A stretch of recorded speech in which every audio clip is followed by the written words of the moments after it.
ಇವತ್ತು ಕೂಡ ಆ ಯೋಜನೆಗಳು ಸಮರ್ಪಕವಾಗಿ ಚಿಕ್ಕಬಳ್ಳಾಪುರ ತಲುಪೋದಕ್ಕೆ ಸಾಧ್ಯ ಆಗಿಲ್ಲ. ಆ ರೀತಿಯಂಥ ಕೊರಗು ಕೂಡ ಇದೆ. ಮತ್ತು ಎಲ್ಲ ಪಕ್ಷಗಳಿಗೂ ಕೂಡ ಚುನಾವಣೆಯ ಸಂದರ್ಭದಲ್ಲಿ ಅದು ಒಂದು ರೀತಿ ಅಜೆಂಡಾ. ಆ 2 ನೀರಾವರಿ ಅನುಷ್ಠಾನಕ್ಕೆ ತರ್ತೀವಿ, ಇದು ಯೋಜನೆಯ ಪ್ರಯೋಜನವನ್ನು ಜನರಿಗೆ ತಲುಪಿಸ್ತೀವಿ, ಈ ರೀತಿ ಬರೀ ಹೇಳಿಕೆಗಳೆಲ್ಲ ಆಗೋಗ್ಬಿಡ್ತು. ಆದರೆ ಒಂದು ಶಾಶ್ವತವಾದಂಥ ನೀರಾವರಿ ಯೋಜನೆ ಜನರಿಗೆ ತಲುಪಬೇಕಲ್ವ? ಈ ನಿಟ್ಟಿನಲ್ಲಿ ತಾವು ಏನಾದರೂ ಸರ್, ಇವಾಗ ನೀವು ಹೇಳಿದಂಗೆ ನಮ್ಮ ಈ HN ವ್ಯಾಲಿ KC ವ್ಯಾಲಿ ಪ್ರಾಜೆಕ್ಟ್ಗಳು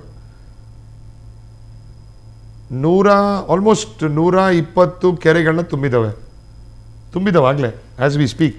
ಈ ಬೇಸಿಗೆಯಲ್ಲೂ ಕೂಡ ಸೊ ಪ್ರಾಜೆಕ್ಟ್ಗಳು ಆಗ್ತಾ ಇದೆ. ಆದರೆ ಒಂದು ಸೆಕೆಂಡ್ರಿ ಟ್ರೀಟ್ಮೆಂಟ್ ಸೆಟಪ್ ಮಾಡಬೇಕು, ಅದಕ್ಕೆ ಅದು ಒಂದು ಪೆಂಡಿಂಗ್ ಇತ್ತು. ಈ ಬಜೆಟಲ್ಲಿ ಮಾಡಬೇಕಿತ್ತು. BJP 5 ವರ್ಷ ಇತ್ತು, ಅವ್ರಿಗೆ 4 ವರ್ಷ ಮಾಡಲಿಲ್ಲ. ಅವ್ರಿಗೆ ಕಾಳಜಿ ಇಲ್ಲ. ಅವ್ರಿಗೆ ಎಲೆಕ್ಷನಿಯರಿಂಗ್ ಮಾತ್ರ ಗೊತ್ತಿರೋದು, ಜನಪರ ಕೆಲಸ ಮಾಡಲ್ಲ ಅವರು. ಎಲೆಕ್ಷನ್ ಮಾಡ್ಬೋದಿತ್ತು. ಟರ್ಷರಿ ಟ್ರೀಟ್ಮೆಂಟು 4 ವರ್ಷ. ಎನ್ವಿರಾನ್ಮೆಂಟ್ ಕ್ಲಿಯರೆನ್ಸ್ ಕೇಂದ್ರ ಸರ್ಕಾರ ಮತ್ತು ನಮ್ಮ ರಾಜ್ಯ ಸರ್ಕಾರ ಅವ್ರದ್ದೇ ಇತ್ತು. ಎನ್ವಿರಾನ್ಮೆಂಟ್ ಕ್ಲಿಯರೆನ್ಸ್ ಮಾಡಿಕೊಂಡು ಎತ್ತಿನೊಳ್ಳೆ ಪ್ರಾಜೆಕ್ಟ್ ಮುಗಿಸ್ಬೋದಿತ್ತು. ಯಾಕೆ ಮಾಡಲಿಲ್ಲ? ಈ ಪ್ರಶ್ನೆಗಳು ಕೇಳಬೇಕು ನಮ್ಮ ಜನ. ಕೇಳ್ತೀರಾ ಸರ್? ನೀವು ಹೋಗ್ತೀರಲ್ಲ ಸಂದರ್ಭದಲ್ಲಿ ಜನ ಪ್ರಶ್ನೆ ಮಾಡ್ತಾ ಇದ್ದಾರೆ 2 ಯೋಜನೆಗಳ ಬಗ್ಗೆ. ನಮ್ಮೆಲ್ಲರೂ ಹೇಳ್ತಾರೆ, ನಮ್ಮೆಲ್ಲರಿಗೆ ಸರ್ ಎತ್ತಿನೊಳ್ಳೆ ಬಂದಿಲ್ಲ ಅಂತ. ಹೌದು ಹೇಳ್ತೀವಿ ಸರ್, ಬಂದಿಲ್ಲ. ಸುಪ್ರೀಂ ಕೋರ್ಟು ಅದ್ರ ಟೈಮ್ ಎತ್ಕೊಡುತ್ತೆ. ಎನ್ವಿರಾನ್ಮೆಂಟಲ್ ಕ್ಲಿಯರೆನ್ಸ್ ಅದು ಸೆಂಟ್ರಲ್ ಗೌರ್ಮೆಂಟ್ ಬಾಡಿ. ಇದಾಗ್ತಿದ್ದಂಗೆ ನಮ್ಮ ಫಸ್ಟ್ ಅಜೆಂಡಾ ನಂಬ್ತಿರೋ 2 ವರ್ಷದಲ್ಲಿ ಎತ್ತಿನೊಳೆ ನೀರು ಚಿಕ್ಕಬಳ್ಳಾಪುರ ರೀಜನ್ಗೆ ಬಂದೇ ಬರುತ್ತೆ. 100ಕ್ಕೆ 100 ಸತ್ಯ ಅದು. ಇದು ಚುನಾವಣೆ ಸಂದರ್ಭದಲ್ಲಿ ಕೊಡ್ತಾ ಇರೋಂಥ ಆಶ್ವಾಸನ ಅಥವಾ ಜನ ನಿಜವಾಗ್ಲೂ ನಂಬೋದಾ? 260 ಕೆರೆಗಳು ತುಂಬಿಲ್ವ ಸರ್ ನಾವು? It is a dry region. ಇನ್ನೂ 300-400 ಕೆರೆಗಳು ತುಂಬಬೇಕು. ಟರ್ಷರಿ ಟ್ರೀಟ್ಮೆಂಟ್ ಆದಮೇಲೆ ಈ ಕಡೆ ನೀರೆಲ್ಲ ಶಿಫ್ಟ್ ಮಾಡೋದು ನಾವು. ಮೋದಿ ಅಲ್ಲಿ ಕೊಚ್ಚೋಗ್ಬಿಡ್ತದೆ ಅನ್ನುವಂಥ ಮಾತುಗಳು ಕೇಳಿಬರ್ತಾ ಇದೆ. ಸೊ ಇದಕ್ಕೇನು ತಮ್ಮ ಖಡಕ್ ಆದಂಥ answer? Time is an answer. Time heals all.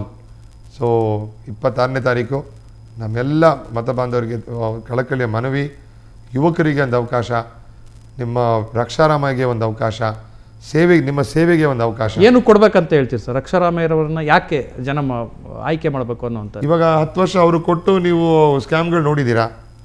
ನಮ್ಗೆ 10 ವರ್ಷ ಕೊಟ್ಟು ನಮ್ಮ ಸೇವೆ ನೀವು ನೋಡಿ. ಎಸ್, ಧನ್ಯವಾದಗಳು ಸರ್. ಇಷ್ಟೊತ್ತಿನವರೆಗೆ ತಮ್ಮ ಅಭಿಪ್ರಾಯ ನಮ್ಮ ಜೊತೆಗೆ ಹಂಚ್ಕೊಂಡ್ರಿ. ಇದು ಚಿಕ್ಕಬಳ್ಳಾಪುರ ಲೋಕಸಭಾ ಕ್ಷೇತ್ರದ ಕಾಂಗ್ರೆಸ್ ಉರಿಯಾಳು ರಕ್ಷಾರಾಮಯ್ಯರವರ ಮಾತುಗಳಾಗಿತ್ತು. ತುಂಬ ಕಾನ್ಫಿಡೆಂಟಲ್ಲಿ ಮಾತನಾಡ್ತಾ ಇದ್ದಾರೆ. ನಾನು ಗೆದ್ದರೆ ಚಿಕ್ಕಬಳ್ಳಾಪುರ ಲೋಕಸಭಾ ಕ್ಷೇತ್ರವನ್ನು ಮಾದರಿಯ ಲೋಕಸಭಾ ಕ್ಷೇತ್ರವನ್ನಾಗಿ ಮಾಡ್ತೇನೆ. ನಾನು ಹೇಳ್ತಿರೋಂಥದ್ದು ಕೇವಲ ಚುನಾವಣೆಯ ಕಾರಣಕ್ಕೋಸ್ಕರ ಅಲ್ಲ. ನಾನು ಚಿಕ್ಕಬಳ್ಳಾಪುರ ಲೋಕಸಭಾ ಕ್ಷೇತ್ರದ ಬಗ್ಗೆ ನನ್ನದೇ ಆದ ಕನಸುಗಳನ್ನು ಇಟ್ಕೊಂಡಿದ್ದೀನಿ. ಅಭಿವೃದ್ಧಿಯ ಬಗ್ಗೆ ನನ್ನದೇ ಆದ ರೀತಿಯಾದಂಥ ಕೆಲವೊಂದು ಕನಸುಗಳಿವೆ. ಅವೆಲ್ಲವನ್ನು ಕೂಡ ಈಡೇರಿಸ್ತೀನಿ. ಕೇವಲ ಆಶ್ವಾಸನೆಗಳಲ್ಲ. ಈಗಾಗಲೇ ಆ ನಿಟ್ಟಿನಲ್ಲಿ ಸಾಕಷ್ಟು ಪ್ರಯತ್ನಗಳನ್ನು ಕೂಡ ಮಾಡಿದ್ದೀವಿ. ಕೇವಲ ಸಾಕಷ್ಟು ಜನ ಹೇಳ್ಬೋದು ರಕ್ಷಾರಾಮಯ್ಯ ಬಹುಶಃ ಚಿಕ್ಕಬಳ್ಳಾಪುರಕ್ಕೆ ಒಂದು ನ್ಯೂ ಫೇಸು ಅಂತೇಳಿ. ಅದಲ್ಲ, ನಾನು ಹುಟ್ಟು ಬೆಳೆದಿದ್ದು ಕೂಡ ಅದೇ ಒಂದು ಲೋಕಸಭಾ ಕ್ಷೇತ್ರಕ್ಕೆ ಸಂಬಂಧಪಟ್ಟಂಥ ಒಂದು ಕ್ಷೇತ್ರದೊಳಗಡೆ.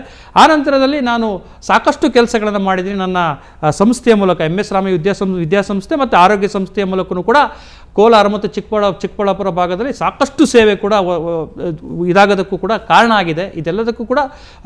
ಇದೆಲ್ಲವನ್ನು ಕೂಡ ನಾನು ಕಾಲಕ್ಕೆ ಮಾಡ್ತಾ ಬರ್ತಾ ಇದ್ದೀನಿ ಅನ್ನೋಂಥ ಮಾತನ್ನು ಕೂಡ ಹೇಳ್ತದೆ. ಅವರ ಮಾತಿನಲ್ಲಿ ಆತ್ಮವಿಶ್ವಾಸ ಇದೆ. ಹಾಗೆ ಕಾದು ನೋಡಬೇಕಾಗಿದೆ, ರಕ್ಷಾರಾಮಯ್ಯರವರು ಬಹುಶಃ ಗೆದ್ದರೆ ಇವೆಲ್ಲ ಕೆಲಸಗಳನ್ನು ಕೂಡ ಅವರು ಕಾರ್ಯಗತಗೊಳಿಸ್ತಾರಾ ಅಥವಾ ಇಲ್ವಾ ಅನ್ನೋಂಥದ್ದನ್ನು ಕಾದು ನೋಡಬೇಕಾಗಿದೆ. ಇದು ಇವತ್ತಿನ ವಿಶೇಷ ಕಾರ್ಯಕ್ರಮ BTV. ಇದು ಭರವಸೆಯ ಬೆಳಕು.